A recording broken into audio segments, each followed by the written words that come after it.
Hello there everybody, and welcome to part 3 of my All Weapons Explained series for Jagged Alliance 3. This one is going to be about SMGs and machine guns. Machine guns, there's not too many in the game, therefore I packed them together with this topic. So we're going to cover first the smaller cousins of the machine guns and then the big ones. Timestamps are down below. I want to get started before we go into each model of the guns with a general summary of SMGs. So their unique move is run and gun, and you sacrifice some accuracy and quite a big portion of your damage per bullet, but you gain a lot of attacks while moving, and it's really action point efficient. So the only downside of this thing is that it eats up a lot of ammo, and you need to consider whether or not you will hit your enemies. Don't use this on enemies that are too far away if your shooter is not too talented or things like that. Apart from that, there's a lot of versatility. They're highly modifiable. There's a lot of different calibers, and we're going to talk about all of them one by one. Just want to emphasize here, the SMGs are all about spitting out a lot of bullets in a quick amount of time. They are much more ammo hungry than the assault rifles, less ammo hungry than the machine gun, unless you don't use run and gun, but that would be a mistake. That's a real power move, and really use it and have fun with it. So that being said, I want to go over the models of the guns. So the MP40 is the first one that I'm going to talk about because it's the lowest tier in the food chain of SMGs. It is basically just the beginner model. Every stat on it is pretty mediocre. The range is standard. 20 is the standard range for SMGs. Damage per shot is pretty low. Crit chance is low, aiming bonus is low. Basically everything is bad about this gun. You can upgrade the magazine, but that's about it. It basically just exists to give you access to run and gun early in the game, which is by all means really powerful and actually worth it. But there's not much more going on for this little thing, except for later down the road. You can scrap them whenever you find them. So we're going to go over the remaining SMG options that we got here. So first off, the AKSU. That's the Russian SMG version. It eats Russian 7.6mm bullets, which is a blessing and a curse at the same time. It's really cool because that does upgrade the damage output of this thing quite massively. You have pretty high damage per shot, actually the highest per shot of all SMGs, and you even inherit the armor penetration of the bullets. The downside is you won't have the bullets for any other weapon, and like I said, SMGs are hungry. It also comes with a pretty low aiming bonus, so it's not too much of a precision gun. It's really good for running and gunning in Overwatch though. So the modifications allow you to go for a vertical grip to get a little bit more out of your aiming. Not that synergistic with the gun, but I mean, it ain't bad either. The upgrades here on this slot, we got 3 different ones that are really cool if you have all 3 available on one SMG, just like with this one. Compensator is really cool if you want to go for burst heavy, for automatic fire, running and gunning, because it just increases the accuracy tremendously, especially with guns that have a low aiming bonus. Recoil booster just gives you the ability to just shoot a bit more per turn. And the suppressor, or the improvised suppressor, well, it's the stealth thing. You downgrade your damage output and your accuracy with these though, but you are silent. So magazines, well, I won't say much about magazines except for go for the biggest magazine possible. It's really boiling down to that. I have spent a lot of thought about it, but I remained with the idea that the more bullets the better, and all the other upgrades in the ammo clip section aren't worth talking about either. So, scopes or reflex sights. Well, scopes are, in my opinion, a wasted effort on this gun. It's much more effective to go for the reflex sights because aiming bonus is a joke to begin with, so I wouldn't recommend these too much. The extra tactical devices here, well, UV dot is costly. If you have the chip, well, it ain't really much worth it, but these things here, The most powerful thing is that you can illuminate the enemy, and that's something you can do quite cheaply. Pretty good if you're not going for stealth approaches anyways. So, in a nutshell, the AKSU has lots of damage, but is not suited for precision playstyle because you cannot really effectively modify it for bad. It has high damage, armor penetration, but it just eats up some rare-ish bullets. So, the American brother to the AKSU is the Commando. It's a M16 turned into an SMG and it inherits lots of the stats of the AKSU. So you use not NATO 5.56 millimeter bullets, which are again quite a nice good for your assault rifles, and it eats them quite eagerly. But as a payoff, you gain a pretty decent damage, you have a pretty decent crit chance, and the aiming bonus is quite substantial compared to the AKSU. The real cool part here are the modification options. So we can go for a light stock to eliminate the aiming playstyle and go full into Overwatch and running and gunning. The scopes allow you to go either for precision or Overwatch playstyle. Everything is available here. We have the usual suspects on the magazine front, just max out the clip size. And the real exciting thing about the Commando is the ability to fix in the grenade launcher. That's a unique thing among the SMGs, and it really boosts up the AoE options that you have with this one. If you don't want to go for the grenade launcher, the vertical grip ain't bad either. With the tactical devices, since aiming isn't that much of a lost cause on this gun, you can use whatever you want to, or whatever you have the parts for. And with these slots, well, choose to your own liking. I'm a huge fan of the compensator because I personally think that's the most fitting thing for the SMG per se, but either of these fits if it's fitting to your playstyle. The Commando has a lower damage per bullet than the AKSU, but it can have grenade launcher mounted and also comes with armor penetration, which is a quite rare stat. We won't be seeing that on the remaining SMGs again. So, the next one is basically two guns at once. We're going to talk about the MP5 first and then about the MP5K, which is basically just a offspring of this gun. So first things first, the MP5. It's the first high quality 9mm gun among the SMGs that we're talking about. It has pretty low damage, but not as low as the MP40, and it comes with a really decent aiming bonus. These are the two big upgrade ups or benefits of this gun. It also has a less noisy trait, which I personally think is... I don't know what to think about it. Either I go suppressor or I don't. I don't see the big payoff of these, but maybe I'm underestimating the value of that. The real interesting part about this gun is that, I'm gonna start here for a change, is that we can mount a extended barrel on this. And this changes this gun entirely, because we all of a sudden gain a huge amount of range, and the aiming bonus is substantial. So this increases the range, the effective range of your running and gunning massively, while giving you a lot of bonus while aiming. You can intensify that by mounting a heavy stock, which gives you even more aiming bonus when you're going for the full-on aim, or alternatively, you can remove the stock, which is basically ideal only for an Overwatch playstyle, but you have both options. You can also go for the extended barrel and no stock. No downsides there. We have options for scopes and reflex sights, so we can go for both playstyles, either precision or watching. That's pretty cool. This makes this gun extremely versatile. Upgrading the clip size is an option, and there's not much more to say about that.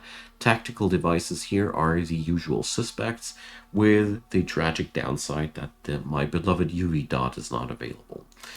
Apart from that, on the muzzle slot we have all big upgrades except for the recoil booster, so we cannot upgrade the amount of shots fired per volley, but we have the wonderful compensator. So the MP5's big sales point for me is that you can dish out extremely precise volleys.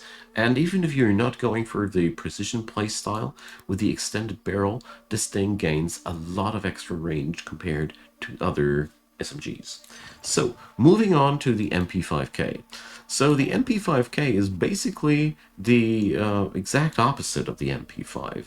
It has no option for the long barrel, but instead you're forced to the short barrel. It comes as a default without stock, so it's defaultly branded for the Overwatch playstyle. The big benefits here is, or there's just one big benefit here, but it's a huge one, is that we have a lower attack cost per burst or per shot, which is really amazing because this makes this little beauty here range just in the same area as handguns. Upgrade wise, we have all the same options as we have with the MP5, except for the lack of a barrel alternative. You can even give this thing a stock and use a aiming playstyle. It's all possible, but this thing here is really good for very close quarters where you need to dish out a lot of death in a very short amount of time, aka low amount of action points. Also pretty good for those mercenaries that have a low amount of action points to begin with, because that's just quite effective. So these two guns though are basically the same except for a barrel difference. That's what I really want to say here. They both use 9mm bullets, which are very, very available, so it's a really good thing. The big downside, no armor penetration unless you load some armor-piercing ammo, which is at least an option. Moving on to the Uzi. The Uzi's big upside and major sales point is you can dual wield this beauty. That means double the fun, double the bullets, and double the ammo consumption. While 9mm bullets might be very available, Uzis can really burn through your ammo quite quickly, but you know, it ain't that much of a big deal either way. So, the big thing about the Uzi is that it has a lot of barrel modifications, which increase its range and aiming bonus, and together with the rest of the modification options that you got, you can get yourself either a very precise gun or a huge Overwatch thing there that can be dual wielded. The real cool thing about that is dual wielding doubles the amount of damage. Technically, not quite double, but you can really get a lot more damage out with the same amount of action points. That's what the Uzis are all about. There's not much more to say about that. I already mentioned their ammo consumption and their hunger for modifications. Their biggest downside when I was analyzing these, I felt like was the fact that there's really not much behind the Uzi before you modify it and dual wield it. So therefore it eats up a lot of parts before it becomes a really, really amazing option. But hand these out to somebody like Vicky, fully modded, and you are in for a really, really fun time.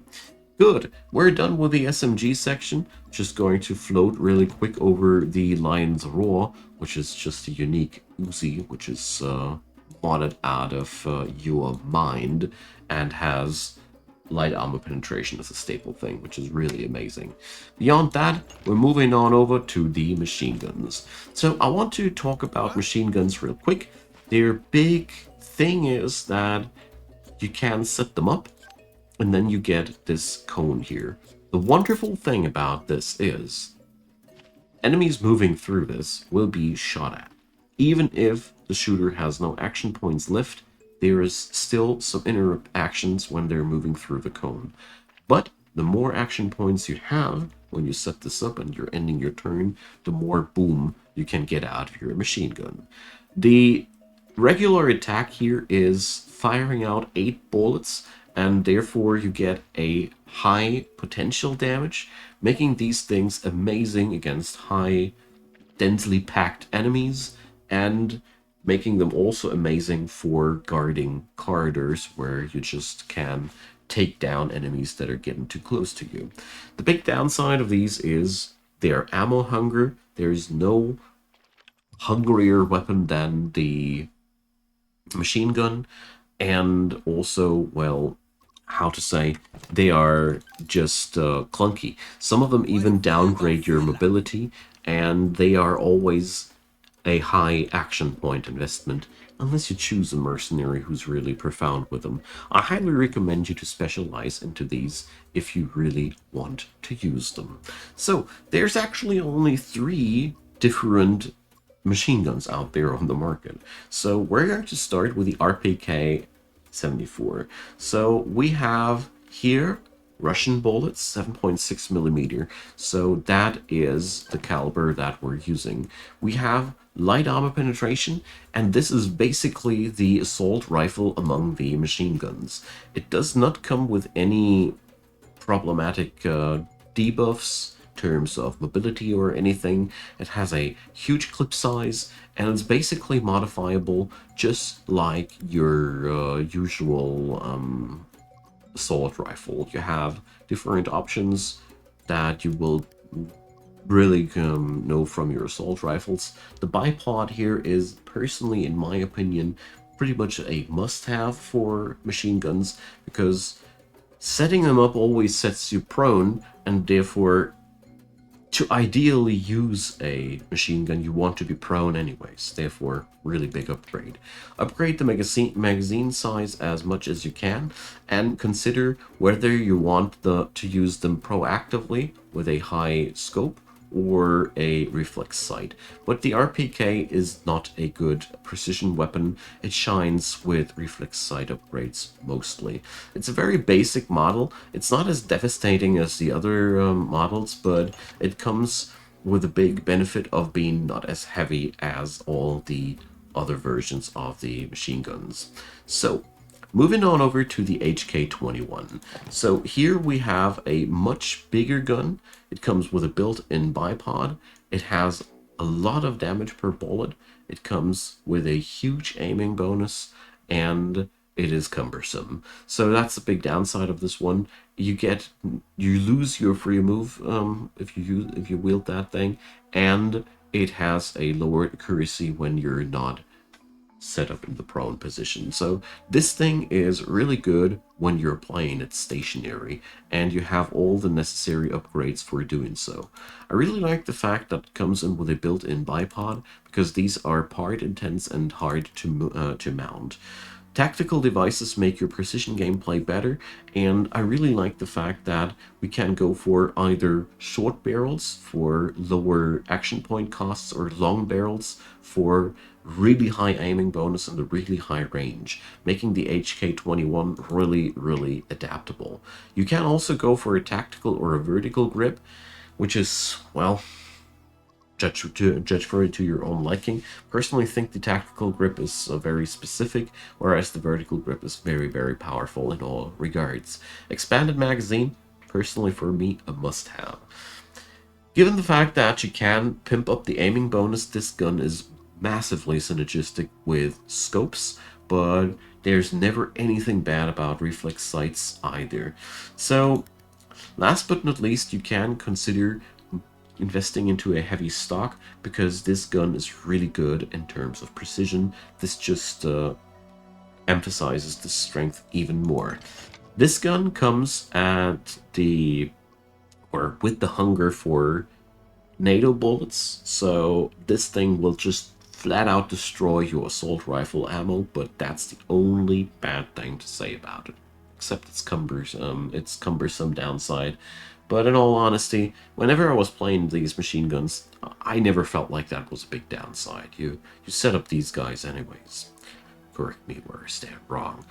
The MG42, I'll be talking about that at the end.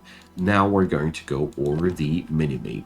So the Minimi is the third gun, so we don't use 7.6 millimeter here, we use 5.56 millimeter NATO bullets again.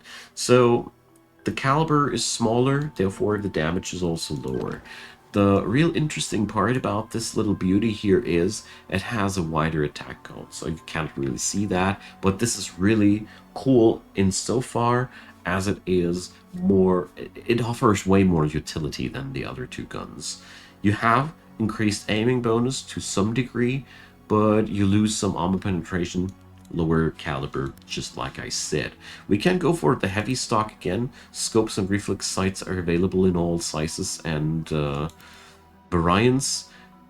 As usual, magazine upgrades are personally for me a must-have. And here again, we can go for either a short or a long barrel. So just like the gun before, the HK21, you have the same options. Basically, it is just a smaller version of the HK21 in every aspect. You have a little bit lower damage in all these things, but the big benefit there is this thing can just eat a different type of ammo again.